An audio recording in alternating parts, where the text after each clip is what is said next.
This is week 4 of building a rocket engine in my garage until I get hired at NASA. So for this week's objective, we're going to get the Schlieren imaging setup working. Now, I had originally gotten this mirror, but the focal length is too short to actually use it for Schlieren imaging. The lens that you want is a much more shallower length, and this is the right one that you want to get. I needed a little stand to hold the mirror, so I booted up SolidWorks, and this is what I made. Once the design was complete, I sent it to my 3D printer. And here's what it looks like set up with the stand. Okay, so here's the Schlieren setup. So I have an old phone here with like some tape and an aluminum foil, and I made a small hole in it to make it like very small hole, because you want the light to come from basically like a tiny hole. You want it to be a pinpoint.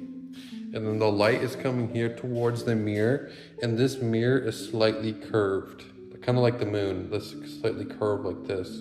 And so what that does is, with this candle in front and this curve, the light's gonna come back and focus to a point.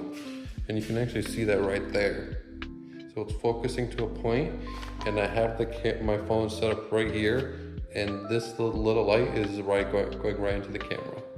So once you got your phone set up to look at that little tiny dot, this is what you can see in the mirror. You can see the hot air from the candle changing the air density and making some parts of the image lighter and darker. And here you can see I'm actually holding an ice cube, and you can see the cold air coming off of the ice cube.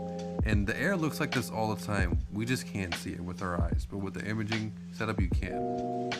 So here I also tried a leaf blower, but I don't think my setup was sensitive enough to pick up the change in air density from that. So we'll have to tune the settings a little bit. So that's all I have for week 4. Next week, I'm gonna get the garage cleaned up and get all my workshop stuff moved in there. And then I'm gonna get an air compressor, and then we'll be able to see some shock waves using that Schlieren imaging. And you'll be able to see the changes in air density. I'm also gonna try to 3D print some rocket nozzle designs and try them out with the air compressor and see what kind of results we get with the Schlieren imaging. And we'll stay tuned for next week.